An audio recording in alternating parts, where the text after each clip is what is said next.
You as a leader, the things that you need to be exceptional at are emotional intelligence, self-awareness. How do I lead people? How do I have different conversations? All that kind of stuff.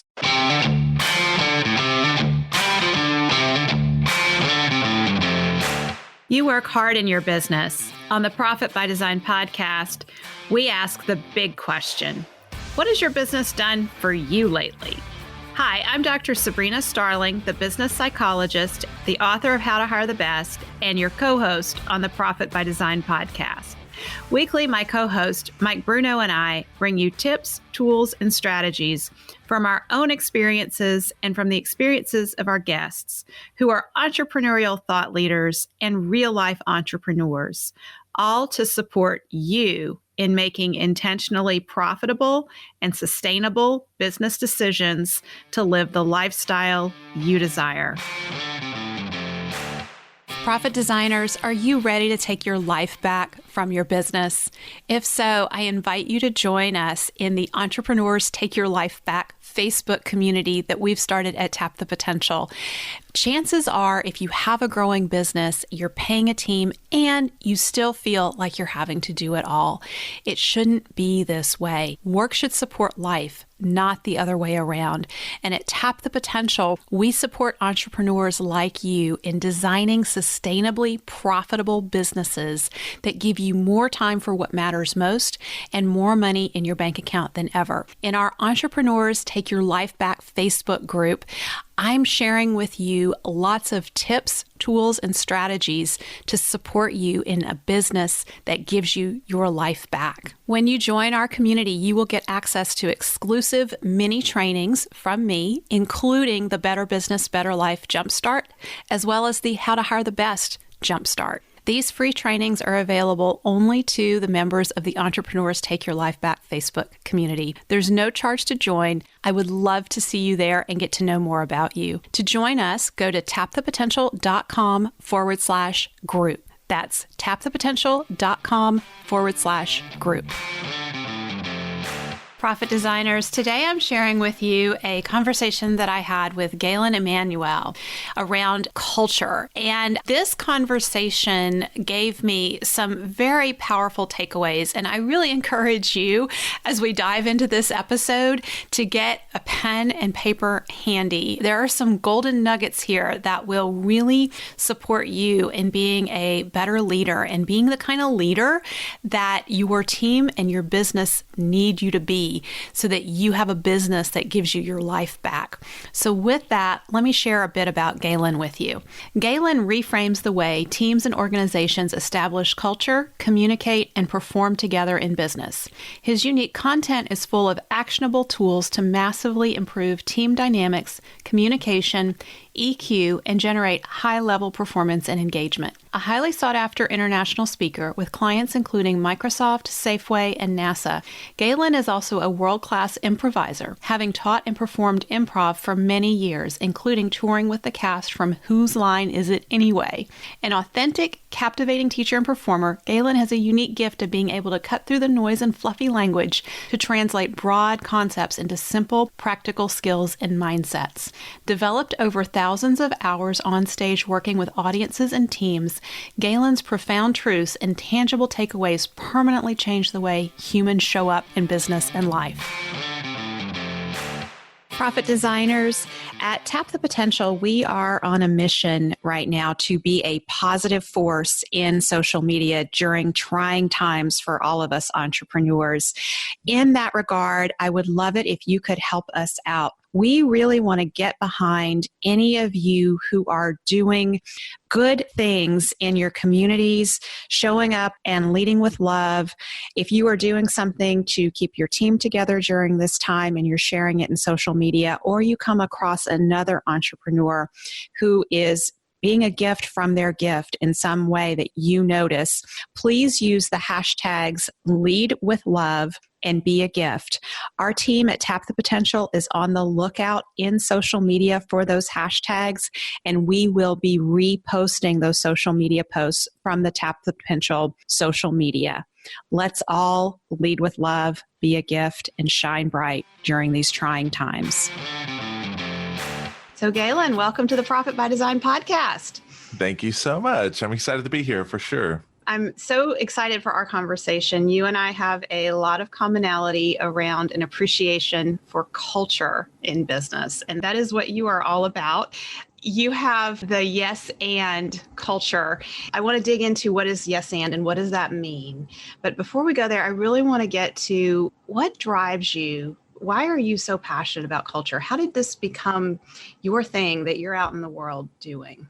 Yeah, that's a great question. I think that I'm more kind of passionate about people and just impact. I think that, something I have thought about a lot. It's like in my work and just in my life, I think the like currency that matters the most to me is impact on other people. And so, being a performer, doing the work that I do, training, keynotes, whatever, is like I just love to make impact on other people. And so, me starting to do this work with organizations really started as doing like skills workshops, right? Working with teams, working with leaders and individuals to increase skills, communication, self-awareness, emotional intelligence. And just over time in my business, sort of like that has developed into recognizing this great need for organizations to really develop and define culture.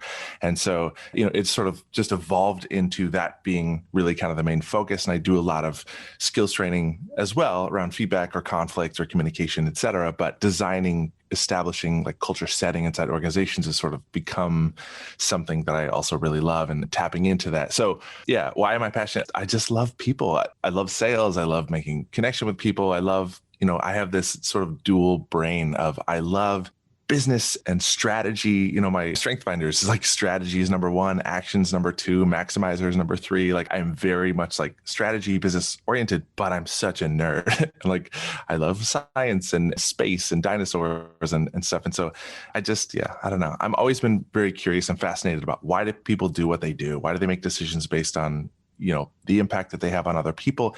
The beginning of my career was in sales. And so I spent a lot of time there, which is just very much a study in human psychology, right? It's like negotiating and why do people make decisions and how do they communicate with one another and be honest, et cetera. So very interesting, but that a little bit of an insight into that. But I don't know. I love the work that I do. So it's great. Well, I tell you, I'm a maximizer. That's my number one on StrengthsFinder. So I very much relate, and relator is my number two. And so I have always been so curious about people and what makes them tick. So I'm tracking you with what you're talking about. And I think what my maximizer gets really excited when we talk culture, because I understand the impact that it can have on the people and the teams and the productivity in a business. It's something that's just completely transformational once you nail your culture.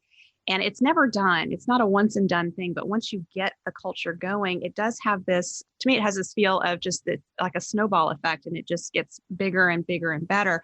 And you don't have to work as hard to get it there. But maybe in the beginning, for small business owners who are listening and thinking, I don't even know if I have a culture. I mean, what is a culture in a small business? So let's maybe talk about that a little bit. When you think about getting a culture started in a business, where do you even start? Yeah, great question. There's so much to unpack here. And I think the topic is so elusive because if you ask 10 different people, they'll give you 10 different answers about culture. And so, to me, culture is every organization has a culture no matter what, whether it's clearly defined or whether it is just left up to chance and it is what it is. Because to me, a culture is basically the rules of engagement that define like how people show up. So it's their behaviors, it's their mindsets, it's just sort of like how people show up together as a group of human beings on a team, et cetera.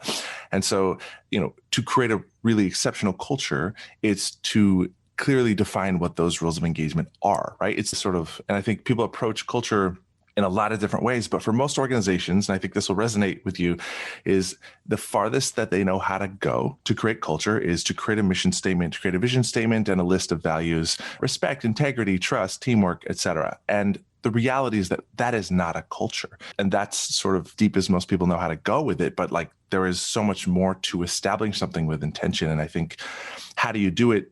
You have to approach it strategically, the same way that you approach anything else in business that you want to have success with: marketing, sales, operations, right, et cetera. And so it just takes sort of the know-how. It's the same thing as like, well, marketing. If you don't have experience in marketing, if you don't know how marketing works, then you just have a limited knowledge of marketing. And I think culture is the same way. And I see culture as a skill set, like to know how to do it, to have the tools and the experience and, just the resources, and to understand how do you actually intentionally wrap your arms around this thing and create it, implement it.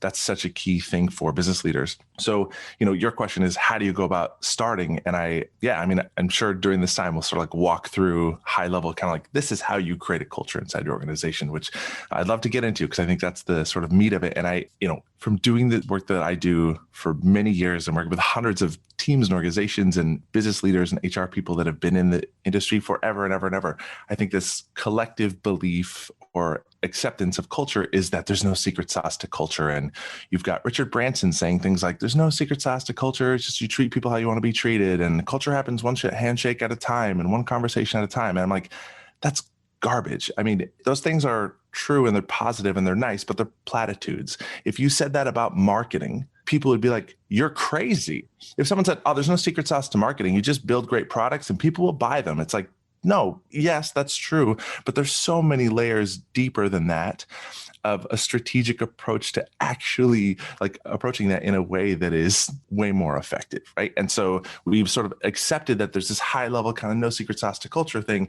And my life's work is to debunk that and have people be like, no, there is a secret sauce to culture. There's a recipe for it. There are elements that you can put into place that are strategic, that are step by step, that are processes and systems, right? Even though we're talking about people and their behavior, we can approach it in a strategic way without taking the heart and like love out of it, right?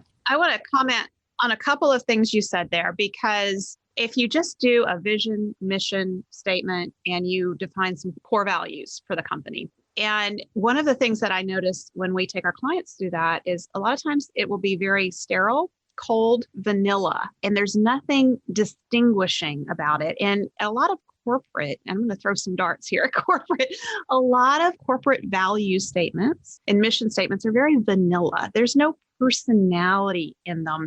And my experience is that culture is the personality of the team, the organization, the company. And so an individual has a personality. Everybody is unique and different. And we know when we interact with different people, we pick up on they're a little different than I am. And, they have a little different way of doing things. We want that to come through in our company, in our values. So we teach about immutable laws at Tap the Potential. And those really, when you're in a small business, my experience is that the culture of the company, the seeds of the culture of the company really come from the business owner's own personal core values, his or her way of doing life. And if we create these immutable laws based on the business owners, here's one of the questions I love to ask a business owner is, what's made you proud recently in the business? What's gone on where you felt really proud about something that happened? And then tell me about something that has ticked you off recently. What's got under your skin? Because usually whatever it is that's ticked somebody off points to a core value. So we're trying to elicit not aspirational core values. And I think that's what a lot of corporate value statements are, is they're aspirational values. And we want to get to what are the real life values, the real ways that you show up and how you do life, because that's how you do business. So I would love to hear your thoughts on that from the work that you've done in your experience. Yeah, absolutely. And I think the key, you touched on something really important, which is, and I sort of coach organizations to do this too when they're creating their culture and sort of code of conducts, and DNA code is sort of like what I call it. But you have to use language with conviction. You're not writing an HR handbook, right? This is like, how do people show up inside your organization? So it has to be authentic. It has to sound like it was written by a human being, not an HR jargon generator, right? And I think that the biggest thing for me that I find the disconnect, or like that spans the biggest gap to connect the dots for people, is that for the most part, if you're going to have a corporate retreat and get your leadership team together and like be like, what are our core values and stuff? I can save you 8 to 12 hours of time that you're going to go in and lock yourselves in a room, have a lot of discussion, and come out with a list of values that are trust, integrity, respect, teamwork, and fun. Like, save the time. Just write those things down and be like, these are our core values, because that you won't do any better than that after wasting a lot of time. And I don't say that to sound arrogant or dismissive of that, but the real work to be done, if you really want to, the thing is that those things don't translate into affecting people's behaviors on the ground level. On a day-to-day basis, the way that your employees interact together is that those are very loosely understood, very broad concepts. Respect does not mean the same thing to 5 different people, right? It can be interpreted in 100 different ways. Integrity, the same way. So integrity to somebody might mean like, somebody might say, I'm full of integrity. I would never embezzle from this company. I have so much integrity, but that person also might cause drama, gossip, talk behind other people's back, like sabotage other people's work if they don't like them, right? Things that I would say those are low integrity sort of behaviors. And so to me, the biggest kind of challenge, the most important work to be done for organizations is to take the values that you have and translate them into actual behaviors and mindsets, right? Like respect is not a behavior. It's not a behavior. It's a concept. But asking for feedback on a regular basis and not seeing feedback as a threat, but seeing it as an opportunity and receiving it with grace, that's a behavior. And the beautiful thing about that versus, growth or excellence is that that does not have multiple interpretations. There's no room for misunderstanding what that means. We ask for feedback from each other on a regular basis and we see it as an opportunity, not a threat, and we receive it with grace. That's a behavior, right? Like, so you're saying like that's an immutable law, and I can measure that in any employee I have and say, yes, they do or don't do this thing because it's a specific behavior. And so translating those values and concepts into what does that look like in practice, right? And one of those might be, we don't gossip, we don't badmouth other people in this organization. We have a problem with somebody else, you go right to the source, right? And find a resolution with that person. That is one of the sort of, I call them we statements, but if that's one of the like pieces of your culture, that's one of the elements of your sort of like code of conduct and DNA, then it's so clear. When you read that, you know exactly what that means. And if you have an employee or somebody on your team that acts out of alignment with that behavior, right, with those mindsets, it's very easy to have a conversation with them to correct that behavior, to say, hey, this thing that I'm seeing from you, it's out of alignment with this, right, our culture, these code of conduct here. How do we get you to where you need to be? That doesn't fly here. And so that's really the main kind of like first piece, is that we have to translate those into actual behavior so that people can understand what they mean. I love the specificity in that. And I'm a big believer in storytelling. And so when it comes to defining the values or the immutable laws, when you tell stories, you're pointing to this is an example of what this looks like in action. And so it's breaking it down to how do we know if someone is exhibiting this? What does this look like on a daily basis? And can it be measured? And that piece is so important because if it can't be measured, you have no way of knowing, especially as the organization grows, you have no way of knowing if different members of the team really align with the values and if they're representing the culture that you want to have. So being able to measure it and getting it down to that level of specificity is so important. So I want to know, you talk about creating a yes and culture of cohesive, highly engaged awesomeness.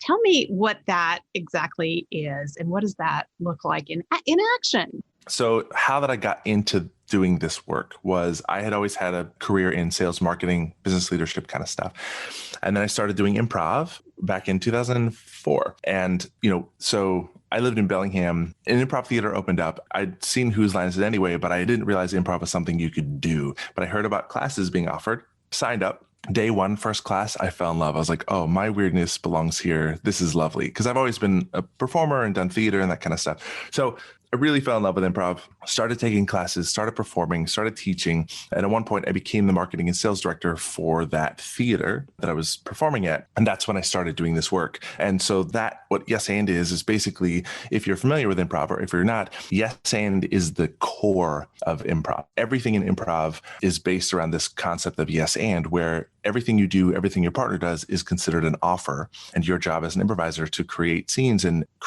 do improv with somebody else is to accept their offer, say yes to it, and then add more information onto it. That's kind of the core.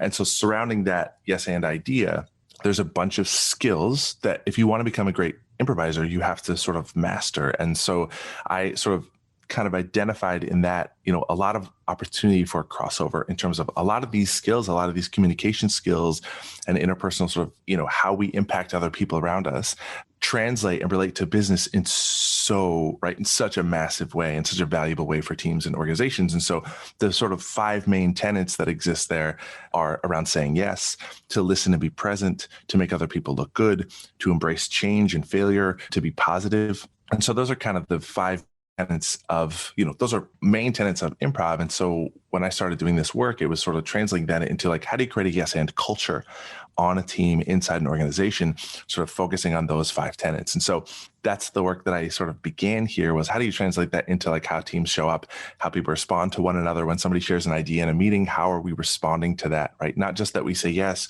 or that we say no, but how do we say yes and how do we say no?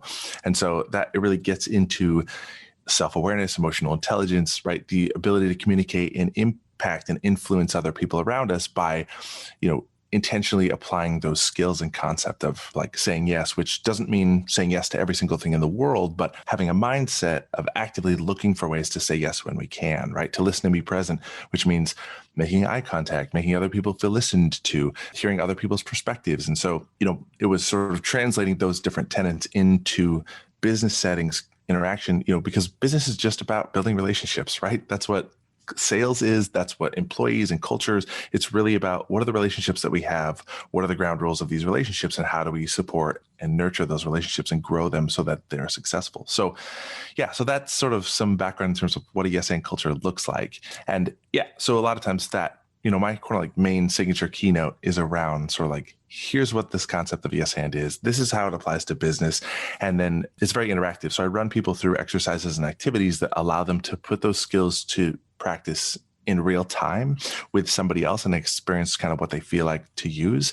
So it's more of a skill building, personal, kind of like, this is how we as a team can communicate. And this is what we can bring out of each other, right? If we adopt these tenets and this culture here. So it's a little bit different work than me working with an organization to develop their own specific kind of culture and go through the step-by-step process. But it's a gateway into that because it basically shows people like, this is the power of setting some ground rules for communication and skills and what that can bring out of people in their engagement, in their performance as a team, et cetera, focusing on culture. So that is what a yes and culture is. I'm blown away. I've had the opportunity to do a little itty bitty bit of improv training. So I'm surface level familiar with improv, but something that you threw out there I think you said there were 5 tenets of improv. And I think the third one was, how do I make the other person look good? And my mind just went, whoa, because to have that mindset on a team, and for every team member to hold that powerful question in mind, how do I make my other team members, or how do we make our clients look good? That whoever the other is, how do we make them look good? It's really getting to how do we set the other up for success, which is a very different way of operating than I think many people tend to operate in a place of, I've got to do my work. I need to make sure I'm looking good and I've got everything, all my ducks in a row. And just that shift of, how do we set the others on this team up for success? How do we make them look good? That can really have a profound ripple effect throughout an organization. Yeah, it is transformational. And that is the most of all the tenets that exist in improv. That is the number one, most important one, is that's your number one role as an improviser, is to make your partner look brilliant. And I think it's such a difference because, and the parallel here, when people start learning improv and start doing improv, it's very, very hard. It's a very technically difficult thing to do, to get up on stage with somebody else and have no pre-planned idea of what's going to happen and be able to create scenes and stories and have them be congruent and successful and fun. And so most improvisers, because when we get scared or anxious or we're worried about what other people think of us and judgment, we focus on ourselves. And so a lot of improvisers have that, what am I going to say? What am I going to do? And so new improvisers don't listen. And if you teach improv and you watch new improvisers, 2 people stand on stage, both of them saying things out loud, and you could finish the scene and ask each one, what did the other person say? What is one thing the other person said in the scene? And like, for the most part, they have no idea because they're so focused on themselves. They're thinking about, what am I going to say next? Where's the story going?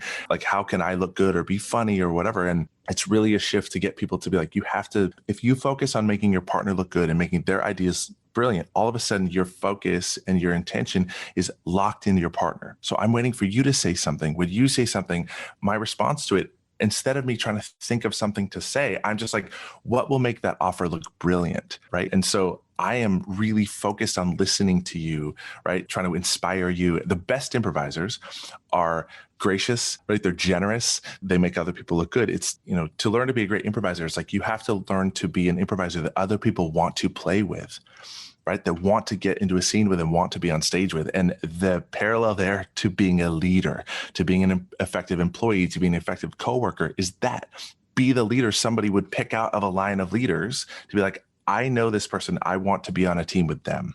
And I think the way that we build that trust and we build that rapport with other people is if our intention is to make our team look good, right? To support them, to set them up for success. And if that's my intention with my coworkers or my customers and clients, it's like that comes through. That's such an important element of building relationships and building trust between human beings. And so for leaders to adopt mindset, and sometimes that means like keeping your mouth shut. A lot of times it means that, I believe. Yeah. And so I think, for entrepreneurs and people that own businesses, a lot of them are, I'm generalizing because I fit squarely into this category, extroverted people. They're very smart. They understand how to do things and they love to hear their own voices. And so, it can be a challenge to be like, you don't have to say the smartest thing in the room. You don't have to be the loudest person in the room. You don't have to have all the ideas. You don't need to impress anyone.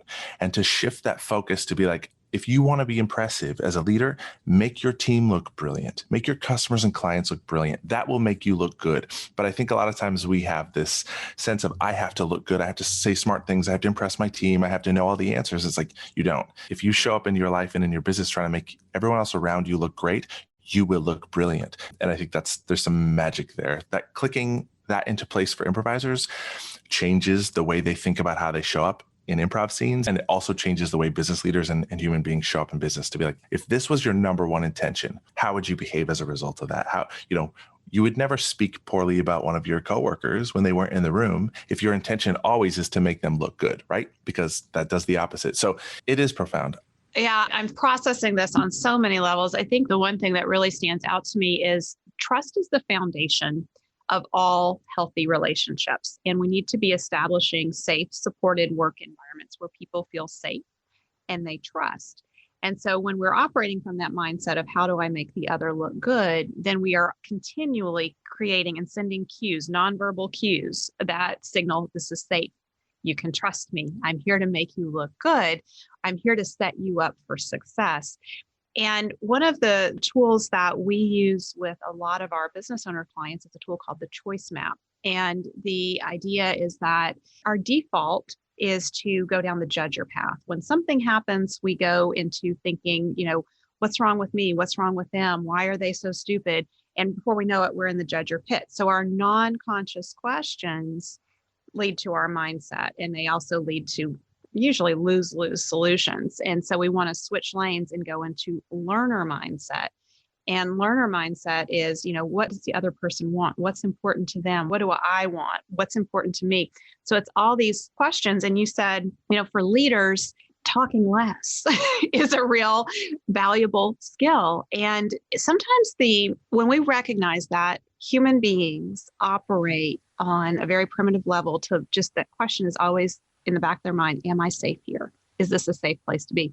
So if we can create a culture where we avoid going down the judger path as often as possible and really go down the learner path and ask those learner questions of what's needed here? What does the other person want? Which really ties into how do I set them up for success? How do I make them look good? Because you have to know what the other person wants. So it takes the focus off the self. And that's what I heard when you were speaking about, you go up on stage for improv. I mean, oh my gosh, I immediately had this visceral reaction of standing on stage, spotlights on me, and I'm frozen. Like, I don't know what to say. I don't feel safe here. And so my primitive brain kicks in. And so that oftentimes we have to remember that's what our team members feel in different situations in meetings, all of a sudden the spotlight's on them and maybe they don't feel safe. So what can we do as a leader to make it safe for our team members to show up and share ideas? That's one of the big frustrations I hear from business owners. You say we stand up and we run these meetings and we just talk nonstop. I think some of the time it's because we don't know how to get our team to engage and share questions or ask questions and share ideas. And if we can create an environment where it feels safe, and they know that their idea is going to be valued in that improv experience of there's going to be the yes and conversation that follows versus the yeah, but that won't work because blah, blah, blah, which is a very different direction to take the conversation. Yeah, there's so many really juicy kind of dynamics in there too, right? Of like how leaders approaching leadership and sort of engagement from your team in a really wise way, right? And some of the elements that create that trust when it comes to leaders is like asking for feedback, right? And understanding your people. It's situational leadership. I have different working styles and different communication styles of people on my team. So I don't interact with every single person on my team exactly the same. And a lot of that has to come with like knowing people, like you said, to build that trust, to make that sort of like safety. And I think that real translation of that to leaders in real time is, could any of your employees come to you and say, this thing that you do, it drives me crazy. It drives me crazy. I hate it. And like, right? Because what truly is safe environment where your employees feel empowered, they feel like you value them, that you care about them, that you're invested in their success, is that any one of your employees could come to you and say, the thing that you do, this thing, it drives me crazy and I hate it. I can't stand it. And that you would respond to that in a really positive and productive way. Right? To be like, tell me more about that. What does that look like? When does that happen? How can I show up differently to impact that? What does that feel like? What impact does it have on you? And like you said, it's to be curious. It's to ask questions and listen. But I think, one of the main things of that for leaders is that we have to respond to things in a positive way. And that takes a lot of courage to be willing to hear feedback that's critical. It takes a lot of self-awareness, emotional intelligence, a growth mindset, that if somebody tells you, right, if somebody on my team comes to me and says, Galen, you're a terrible listener, you never listen to me, I would like, first of all, tell me more about that is my it's my catchphrase, right? I'm never going to try to convince them that I'm a good listener, because it doesn't matter if I think I'm a good listener. The experience that this person is having with me is that they don't feel listened to me, right? They don't feel listened to by me. And so whether I agree with that or think they're right, it doesn't matter. That's true for them. And so the only proper way to respond to that is like, what does that look like? Tell me more about that so I can understand when that happens, what that feels like, how I can show up differently so that you can feel listened to by me. It doesn't matter if I think I'm a great listener. It's like this person's telling you their experience with you is less than perfect. And if you truly want to inspire people, want to bring out their best and create trust and create relationships, you have to be able to like safely respond to those things and say, cool. And that comes from a very base foundation of, you are not perfect as a leader. You don't have to know all the answers. You're not infallible. Like, you have to, right? Your strongest place to come from as a leader is, I don't know everything. I'm not perfect. I have blind spots just like you do. So like, I will give you feedback to help you grow and develop you in service of your growth and our success together. And I also will ask for feedback from you because I need the same thing, right? How can I expect to become better as a leader if I don't provide the kinds of opportunities for me to hear honest feedback from my team and grow? Like, and entrepreneurs, business leaders, we think we can just figure everything out. And it's like, some stuff you can't figure out because you don't know what you don't know. And that applies 2000% when it comes to your human beings, like your employees and what they want from you, and right, intent versus impact, the way that you would like to impact people versus how you actually impact them. You might have people on your team that feel like you shoot down their ideas and you don't like ideas, that if any idea doesn't come out of your own mouth, that you will shoot it down and you don't like it. And if you're an A-type personality business leader, chances are you have people on your team that feel like that, right? But if you don't know those things, you can't fix them and you can't show up differently. And so I think, circling back to what I was starting to say, is asking for feedback is such an important piece of that, is being really skilled at giving and receiving feedback and consistently asking for it and earnestly wanting to hear the ways that you can improve in service of your own growth, in service of your employees' experience and the success of your entire organization. If you show up like that as a leader, just as one base piece of how you run a team and create culture, your people will love you. If they can just say to you, hey, you talk too much in meetings and you repeat yourself and it drives me crazy and I hate it, your employees should feel safe to say that to you and for you to respond well and be like, oh, okay, cool. That's great to know. I appreciate the feedback. And right, and think about that, because it's their experience that you're impacting and you want their engagement, their performance, how they feel about their jobs, how they feel about your relationship with them. You want those things to be positive and always in service of building those things, strengthening those things. So it takes a lot of courage and vulnerability to be an exceptional leader, but exactly what you said, that's one way, creating safety, creating trust. And that's one way to do it. You have to be vulnerable. You have to have courage and be like, I want to hear the things that you're afraid to tell me so that I can make them better in service of your experience, in service of our culture and our success. I talk a lot. Man. So it's in service of. That's the key there. So one of the things that I think can be very helpful is, you said you have a catchphrase, and that's tell me more. So I teach this stuff and I work really hard on our culture at Tap the Potential. I'm a psychologist. I should be great at listening and receiving feedback. I am not the best. I'm always working on it. And I think that's part of why I love what I get to teach and share with others, is because I'm still learning. And every time I teach it, I get better at it. And it makes me more mindful of it. So having the catchphrase, tell me more, that's also one of my catchphrases too, by the way. And it is something that I go to because when feedback comes and it's hard to hear, sometimes we have that natural reaction of like, I got to protect myself, or, ouch, that hurts. And so if we have a catchphrase that we can go to, it allows us to have that feeling in the moment. We don't have to get rid of that feeling. We can still be in that ouch place or that, I've got to protect place, but we're putting out there, tell me more. And that gives us that space, that mental space. It's our cue. Okay, settle down and let's listen. There's some feedback coming. And I've also really come to appreciate when team members go to a leader or the business owner with the feedback of, I don't feel heard, or I don't feel like you listen, or I don't feel like you like my ideas. The courage that it takes for that team member to show up and say that, honor it. Oh my goodness, because that takes so much courage. And it means it's such a compliment to you as a leader that they feel comfortable enough coming to you to say that. So that is the space. Recognize that that's the space that you're in with this person, that they feel safe enough to even bring that to you.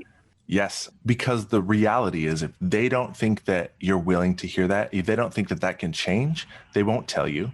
And the fact that someone's telling you means that they think that it can improve. When you have people that won't give you honest feedback and won't tell you about those kinds of things, what they do over time is they get tired, they burn out, they quit, right? They start looking for jobs, and people leave jobs for ridiculous reasons. But it's because a lot of employees are afraid to damage that relationship they have with their boss, because if you're not the kind of leader who is proving and actively showing people that you're open to feedback, that you want to hear these things, that you want to improve, it may not be safe to give you feedback that's critical. You might retaliate against them. It might damage your relationship with them permanently, which could ruin their opportunities for growth inside the company. It might, right? They're afraid of because there's a dynamic there of power and authority that you have as a leader. You could fire someone, you could make their job miserable. And it's not worth it for most people. It's like, I'll just suffer through this thing that I can't stand that my boss does, because the risk of damaging my relationship with their boss and telling them that I hate this thing that they do is far more risky than how much it sucks to just put up with the fact that they hate all my ideas. And that drives me crazy, right? And so, it's so important. And like healthy communication, honest, courageous communication is so important. But yeah, it's such a key part of that. What you said is like, it's really, really, really important to understand that when somebody comes to you, it's because they think it can be better. And that does take a lot of courage, and you responding well will just solidify that relationship. And like the fact that it's like, I really appreciate you having the courage to share that with me, right? So important, so important. And I also think it's important to know that in that moment, in that conversation, you don't have to fix everything. It's a conversation to unpack and learn.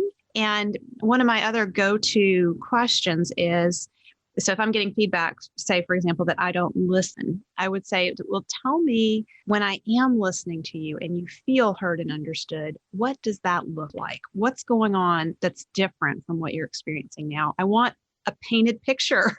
I want specific behaviors, because just like we touched on, some of these words like trust and respect, if someone says, well, I want you to respect me, right, I think I respect you. So tell me what that means. So what does that look like to you when you feel respected by me? What am I doing? What signals am I giving to you that I respect you? Because it can sometimes just be, and a lot of communication, I believe, is a breakdown in expectations, that two people are talking about something and they are feeling like they're talking about the same concept, but maybe there's different ideas around and different behaviors that would go into what that looks like in action. Yeah, absolutely. It's so great. And, I think that's the challenge as leaders and stuff, is to always be looking for ways to increase that communication, increase those relationships, increase that transparency, and right, so that people can be focused on just doing their job, being productive, being engaged, and not have those other factors impact those things. And like you said, you're a maximizer.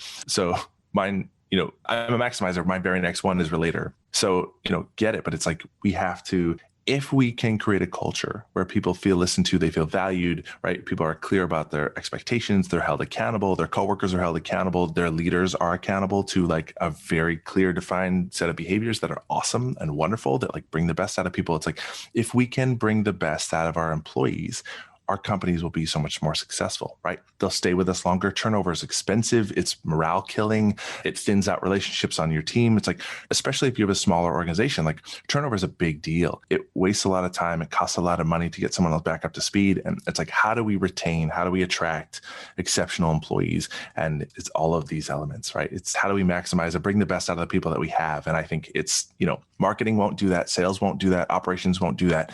It's culture. And it's building your capacity as a leader to be able to have challenging conversations in a productive way that make people feel listened to, right? It's like, and there's a lot of resources, a lot of the work that you do to help people with these things is so valuable. It's like, invest in yourself as a leader to build up your skills and capacity. I think it's so the ways that you help entrepreneurs do those things and build those skills and the understanding is so valuable. I think, people really should be seeking those things out and always learning, always investing as a leader, because your team will only be as great as your capacity, your skill level as a leader to have challenging, difficult conversations that are really, really hard, to give really, really hard feedback to someone and say, hey, if this behavior doesn't change, if this performance doesn't change, your job is at stake. How do you have a conversation like that with someone? We dread those as leaders. But if you have the tools and resources and know-how to have that conversation in a way that will make that person feel supported, that's possible. But you're not born with that skill. You have to learn it. You have to seek that out. There's books, there's training, there's all kinds of stuff. But it's like, to feel confidently, like you can say that to an employee that you respect and that you like. And also in the same sentence and breath, be like, and I am your biggest cheerleader. I'm your biggest coach. Like I am your partner in changing this behavior, changing this performance. Like, what do you need from me to support you so that we can get you to where you need to be and bring you into greatness? And like, I am here to support you. So I'm not here to just tell you and criticize you and make you feel bad. What's going on for you? What's your perspective? Like, what are you experiencing here? Let's be partners in this because I want you to be successful. Like, now, if you even have those word tracks and you understand how to approach that conversation, now you can more confidently address poor performance and poor behavior. But again, it's building those skills, building that capacity as a leader. And I think same thing with culture. It's like, if you have the skills to know how to do it, you'll be more successful. And a lot of us entrepreneurs think that we can just, we're scrappy. We built something from nothing and we're proud of that. And, we have something to prove to the world. But that doesn't mean you can figure everything out. You're intuitive, you're wonderful, you're good at business, you can make a lot of money, but there are things you don't know. You weren't born with them. And unless you have specific direct training on those things, you're just not going to figure that out. You're not going to intuit how to have wonderfully courageous conversations with someone. There's so many resources out there to train, to up level your skills and like learn how to do these things exceptionally. And that's what you hire for. You hire a marketing person who's exceptional and knows the ins and outs and deep knowledge of marketing. Same thing with sales, same thing with operations or admin or, business management. So you as a leader, the things that you need to be exceptional at are emotional intelligence, self-awareness. How do I lead people? How do I have different conversations? All that kind of stuff. I had another epiphany while you were talking, and I thought, isn't it ironic that we entrepreneurs go into business and we create these things and we do it because we want freedom. And it's our very nature as entrepreneurs that undermines us from having the freedom that we want. So when we get in there and when we try to take charge and talk all the time and be the one to solve all the problems, that is not serving us in creating that freedom that we want. And so it's a new skill to learn. And I think it's just not something that most of us come into entrepreneurship with the skill of learning how to set others up for success and how to get a team that makes decisions versus we, the entrepreneur, being the one that makes all the decisions. And when it comes to designing a sustainably profitable business that gives you your life back, and that's what we're all about here on the Profit by Design podcast, when you build a team in a small business and you have a good culture and you reduce that turnover and you have team members who have strengths that are different than yours and you're able to utilize and pull those strengths together to come up with better ideas and better solutions than you, the entrepreneur, would, you are on the path to creating a business that gives you your life back. But you emphasize this, and I want to just come back and underscore it, that payroll is typically the biggest expense in a small business outside of rent. And if you can reduce turnover and save on all the hidden costs when you have turnover, like low morale and unsatisfied customers, that is the fastest way to get a business to be profitable. Is maximizing the talent that you have on your team, retaining your best people, and reducing that turnover. And that also puts you on that trajectory to having a business that gives you your life back because your team will be able to take so much off of your plate. And it's these soft people skills that we've been talking about today, Galen, that are key, really. And so as we wrap up, I just wanted to kind of summarize a few key takeaways. So entrepreneurs, when you're getting feedback, say, tell me more. Another key point is to think in the back of your head always, how do I set my team up for success? How do I set this other individual up for success? And another question that I heard that you asked in there is, what support do you need from me? Those are really powerful questions to go into any interaction with people on our team, with clients and customers, and it'll change the whole dynamic of those interactions. Yeah, absolutely. And for just quickly, because it maybe what you're saying right there exactly, I think is just something else as a last kind of like tip or tool for leaders. But I think to start building those relationships and having those conversations and normalizing that kind of conversation, asking for feedback from your employees every 4 months. Don't go longer than 4 months without setting up a meeting with them. It doesn't have to be 4 hours long. It doesn't have to be involved. And I have a sort of model of feedback that I train with organizations of just 3 simple questions. So as a leader, it's my one piece of advice is at least every 4 months, make a 20-minute meeting with every one of your employees, direct reports, sit down and ask them these 3 questions. What am I doing great? What is my biggest area of opportunity to improve? And what would a 10 out of 10 look like for me? Ask those 3 questions every single time so that they can prepare answers. They know consistently, these are the 3 questions I'm going to answer. If you ask for feedback by being any feedback from me, you will never get good answers. And leaders are also bad at asking the right questions. So at the end of a performance review with an employee, a lot of leaders just tack on this, do you have any feedback for me? People are never going to say anything meaningful for that. It's an afterthought. It's not a direct question and they're never going to give you good direct feedback. So don't tack it onto a meeting where you're actually giving them feedback and say, I do ask for feedback. That's garbage. You have to go specifically and ask those questions. And when it's more direct, it's more specific. And that the 10 out of 10 is important. It's not just what is my biggest area of opportunity to improve, but for you, for me as your leader, what would a 10 out of 10 look like from me to you? And maybe that's man, you kind of micromanage a little bit, or I would like more autonomy, or here's ways you can show up that would give me the optimum work conditions to kick ass in my job. It's you're looking for those things. You want to understand what those things are for your people, and they're different from person to person. But good Lord, if you're not asking for feedback as a leader, you're missing a huge opportunity to grow, learn, build stronger relationships, and have a better culture and a better team. If that's one thing I can give to employees or leaders to say, you must do this and you must start doing it right now. And you have to earnestly go in and wanting to hear these answers so that you can be better. It's every 4 months, have that question, those 3 questions with your employees. It will immediately sort of start to normalize those kinds of conversations and prove it. When they say something, receive it well, take it to heart, make changes, check back in. Man, that goes so far. If you do that, if you have a leader that shows up like that, who's I'm not perfect, I want to be better, most employees will follow that person into hell. A leader who just shows up to say, I want to be the best leader I can be for you so that you can be successful here. What do you need from me? God, man, do that for people. They'll follow you into hell. Yeah. So what a gem. I am going to write those questions down and I'm going to be having those meetings. And I think that's transformational. So thank you so much for sharing that with us, Galen.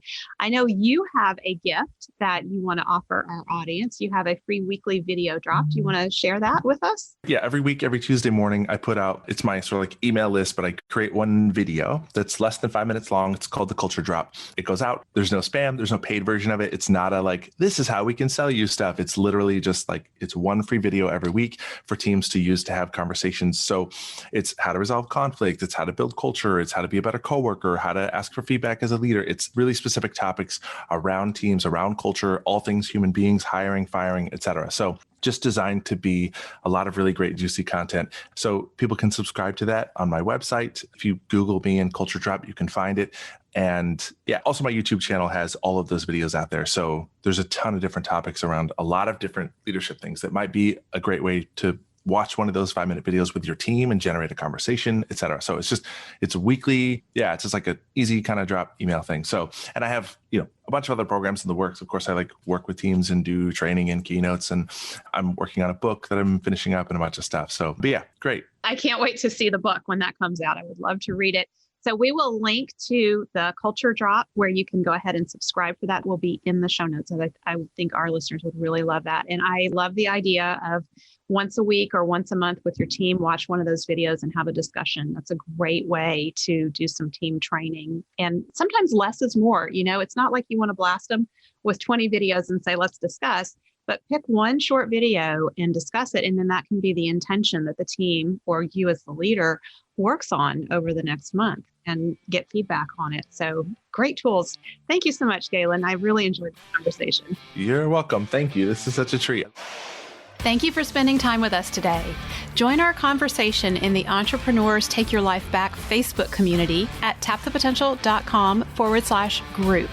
Share your aha moments from today's episode, ask me questions, and join in on the fun with your fellow entrepreneurs on the journey to designing sustainably profitable businesses that give you more time for what matters most and more money in your bank account than ever. And finally, share today's episode with a friend if you know a friend who would enjoy it.